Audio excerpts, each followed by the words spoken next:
Straight ahead on CCX News, a grand reopening. We'll look at the massive makeover of the state capitol and the local senator who helped make it happen.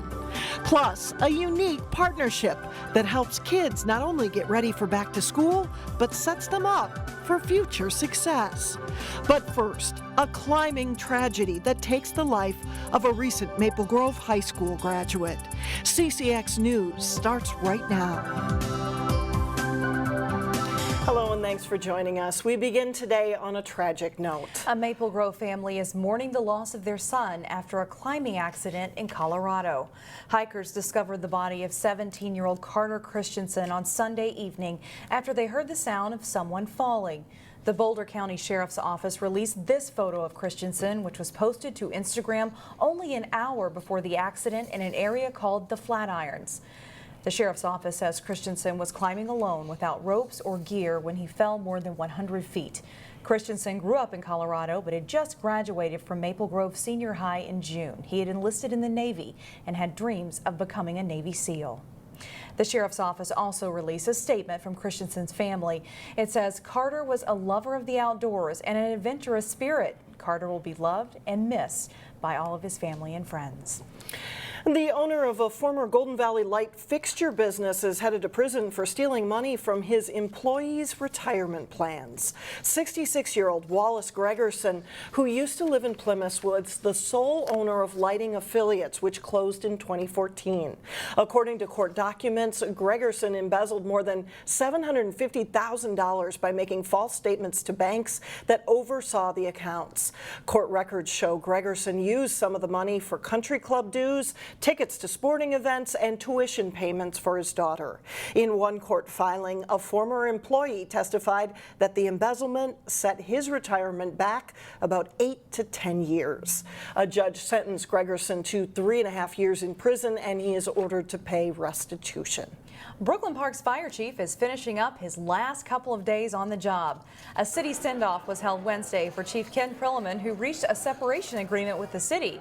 His controversial departure came amid what some city council members described as a culture of hostility. Some pointed fingers at council member Mark Maida, accusing Maida, who is a part-time firefighter, of micromanaging. Maida told CCX News he disagrees with that description and was looking for accountability. He says the council members who made those accusations have close personal ties to the fire chief. On Wednesday evening, CCX News caught up with Chief Prillaman at his send-off, and we asked him what's next. So I'm going to take some time off, finish some classes I've been working on, play some golf, maybe learn to play the trumpet. It's one of the bucket list items before deciding what to do next. Prillaman has been fire chief since 2008. He says he loved his job and loved Brooklyn Park. He also thanked his wife for standing by his side through all of the fire calls. Prillaman also told the group he couldn't have accomplished all he did without the support of his peers and colleagues. Thousands of people are expected to turn out this weekend for the grand reopening of one of Minnesota's most iconic buildings. The state capitol has undergone a massive multi-million-dollar renovation over the past several years, and as Delane Cleveland reports, a local lawmaker played a key role in making it happen. Every state likes to think of its state capital as the people's house. For more than 100 years, Minnesota's majestic state capitol has attracted people for hearings, protests, and special events. It is not a museum. It is not a modern office building. It is an opportunity for people to watch government at work. Ann Rest has been a part of that government since 1985, serving in both the House and Senate. And in those 32 years, she's seen the building show its age. Well, the building was falling down. From interior pipes that would rust and burst, to exterior marble that was falling apart. It got to the point where we had to put up some canopies to keep the pieces of marble that were coming loose from the facade of the building from falling on people walking by. Everyone who used the building on a daily basis knew it was time for some serious upkeep. The Capitol first opened in 1905, and it hadn't undergone a major renovation since. Now, after 4 years and more than $300 million, tens of thousands of people will come here to celebrate the grand reopening this weekend. Matt Mossman is the commissioner of the State Department of Administration, which is overseeing the weekend celebration. There's going to be fun for people of all ages and interests. It's going to be a great set of three-day events. Events that include public tours, concerts, and food. But ultimately, visitors will get to see a structure that fits the original vision of its architect, Cass Gilbert, with a host of modern amenities. All of the marble and stonework, interior and exterior, all of the artwork has all been restored and worked on. It really has just been a massive, comprehensive project that puts the building in good shape for generations to come. At the Capitol, Delane Cleveland, CCX News. The Capitol celebration begins on Friday with a ribbon-cutting ceremony, and it goes through Sunday. Event organizers encourage people to use free public transit to get to the festivities. For a full list of events, we have a link on our website. Check it out at ccxmedia.org. And while the Capitol reopens anew, one of the area's busiest freeway ramps will shut down for 2 weeks. MnDOT will close the ramp from eastbound I-394 to eastbound I-94 late Monday. The ramp will not reopen until after the evening rush hour on August 28th. The closure is part of the I-94 project between Brooklyn Center and Minneapolis. The ramp closure is expected to put heavy pressure on southbound Highway 100, which is the suggested detour. Keep in mind, Highway 169 between Hopkins and Edina also remains closed. The Hy-Vee grocery store in Brooklyn Park is driving a future development in the northern part of the city. This week, the Brooklyn Park Planning Commission looked at a retail development plan just south of the Hy-Vee grocery store. The proposal calls for 4 buildings. 2 would be set aside for restaurants, another for a financial institution, and the 4th would be multi-tenant. None of the businesses that might move in were named. The City Council will take a look at the plan coming up on August 28th. Local nonprofit Interfaith Outreach is preparing for the school year by collecting school supplies for more than 750 students. The school supply drive is one part of an initiative called Great Expectations. The unique partnership between Interfaith Outreach and the Wayzata and Orono school districts wants to set students up for success with programs and support from cradle to career. Great Expectations is really looking at how do we close the opportunity gap, those barriers that students face as they are trying to be successful in school. And one of the first things that a student might experience at school is not having the school supplies they need for the coming year. This is how we could fill that opportunity gap. There are 3 ways to get involved in Great Expectations. Donate school supplies is one. Other ways are by coming to the breakfast on August 23rd at Wayzata Community Church to learn more, or donate to the campaign between now and August 31st. Still ahead on CCX News, gardeners versus the grubs. We're in the garden to look at this ongoing pesky battle next. Plus, meet a young wrestler from Maple Grove who is shining on the national level. But first, the sky clears up on Friday. The forecast says partly sunny and pleasant.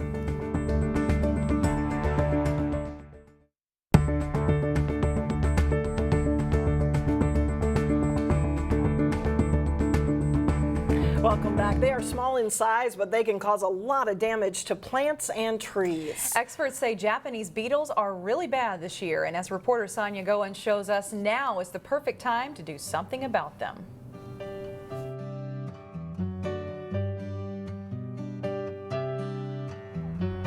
They can do a lot of damage if you're not on top of it. Japanese beetles are not hard to spot with their copper wings and metallic green bodies. They eat the leaves. That's the biggest noticeable thing. Maple Grove resident Sharon Hampton spotted the invasive pest in her yard. They were very bad. They took the trees, the tops of the trees down the whole boulevard. John Henning with Dundee Nursery says we're seeing more beetles this time of year because we had a relatively mild winter. He says the population gets bigger if we don't have cold weather. They keep laying eggs. One beetle lays X amount of eggs, get more grubs. They turn into their beetle next year. They eat and the population just keeps growing. The bugs like to munch on 300 different varieties of species, including roses and linden trees. They cause trees along Highway 55 to turn brown. This is not going to kill your tree. It's just going to make it look bad for the rest of the year. Some folks use beetle traps, but this isn't the smartest way to get rid of them. You're likely to collect more bugs than you bargained for. The beetle traps attract beetles from a long ways away, not just from your neighborhood. Henning says it's kind of too late to use products to kill the beetles themselves, but you can go after grubs, preventing beetles next spring. Most of them are starting to go back in the ground, lay their eggs, which are going to soon turn into the grubs, which will start to feed on the bottoms of your roots of your grass. Immature grubs are more susceptible to pesticides while young, so now is the perfect time to apply products because the grubs are just starting to feed. You can also apply this by liquid sprayed on the lawn or by granule with a fertilizer spreader and water that stuff in, and that kills the grubs at this time. No matter what method you use to get rid of beetles or grubs, you're going to want to enlist the help of your neighbors. Your neighbors have to do that too, because the beetles are going to be in his yard too. In Plymouth, Sonia Goins, CCX News. And there is a chemical-free option too. You can avoid using chemicals by picking the beetles off the plants with your hands and tossing the bugs into a bucket of soapy water where they will eventually die. So a little bit of work there. Yeah. But you could do the job. Still ahead, Robbinsdale Middle School students try their hand at breaking news, their foray into television coming up. But first, we will hear from Terry Tuma as he drops in with his weekly fishing tip. John Jacobson is in next with sports.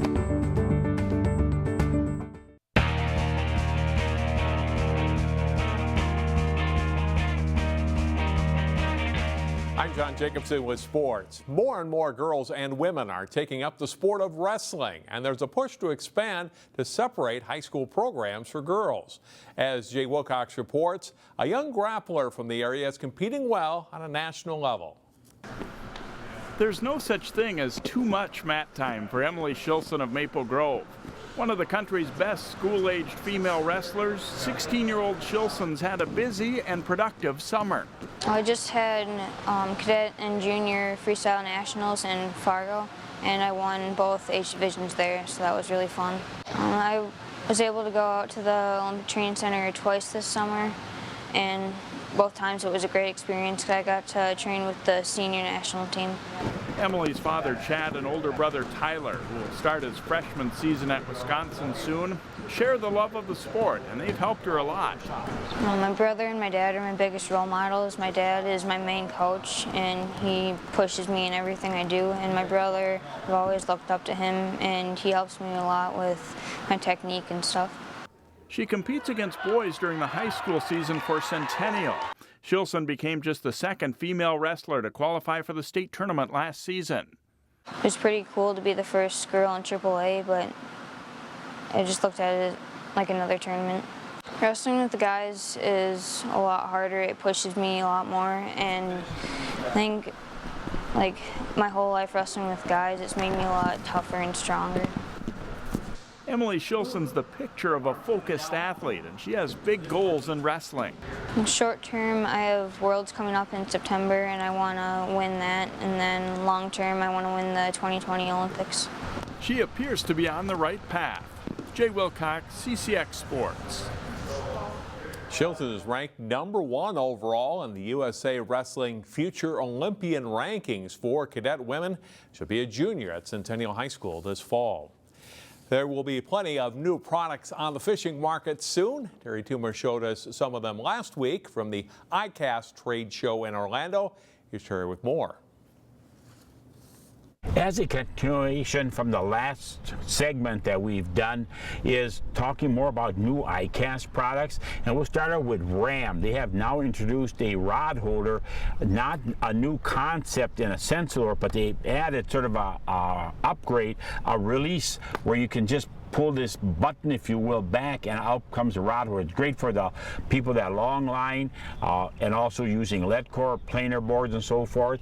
And then too, Rapala has come out with a new crankbait called the Ripstock, a very hot lure, by the way. This is going to be on the market almost immediately. So you can do so many different, you can crank it in quickly. You can use a stop and go. If you use a stop and go, the head will come up and it sort of suspend, then you can retrieve it again. They have also introduced a Wacky Worm tool, which I do not have with me because that's not introduced yet, and also a new weed guard on Wacky Worm jigs and Wacky Worm hooks.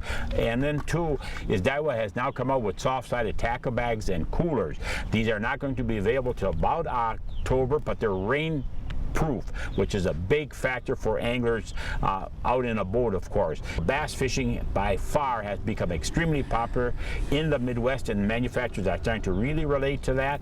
And rod and reels, long rods, sensitive rods, lightweight rods, and reels, high-speed reels, and smaller profiles, and lightweight, and fast retrieves, as I just mentioned, boat spinning and also bait casters. Just a ton of these new products out there, all good products, by the way, this year. And again, you have to check with local retailers when they're going to be available. They're not all going to be available right now as we speak. Be sure to tune in next week for another tip.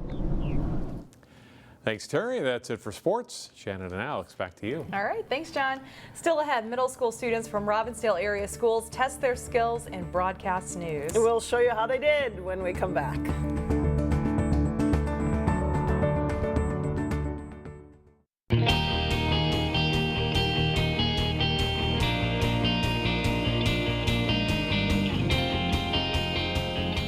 And finally, in case you didn't know this, if you live in the northwest suburbs, you can learn how to make television right here at CCX Media anytime you want. It's true. And this week, middle school students from Robbinsdale schools are getting a taste of what it takes to put together a broadcast. My name is Amy. My name is Darius. My name is Natalie. My name is Andrea. Emma. Soren. Clea Caesar. My name is Faith. The students got a little practice in front of the camera here at the CCX studios, but they're also learning all the behind-the-scenes jobs, such as setting up lighting, operating the cameras, and editing video. It's part of a week-long summer academy program called Breaking News. I'm actually interested in making my own YouTube channel, so I wanted to learn how to film, how to edit, how to use audios and mics, stuff like that. I hope, if anything, it just really lit a spark on their creativity and that they'll immediately want to go and keep doing video. I was really surprised when they first came in. I was worried that, if anything, they would get kind of bored with us talking and showing them cameras, but they were showing us stuff that we were like, oh, you're already recording. Okay, that's great. Whether it's students or adults, it is possible to learn the ins and outs of broadcasting right here at CCX. In fact, we have a whole department, CCX Create, and they are just waiting for people to come on in and One learn of the best ins kept and outs. secrets around here. It's a great asset. That does it all for us. That does it for us. Thanks so much for joining us. The students will be coming after our jobs. Yeah. We'll see you right back here again tomorrow starting at 4.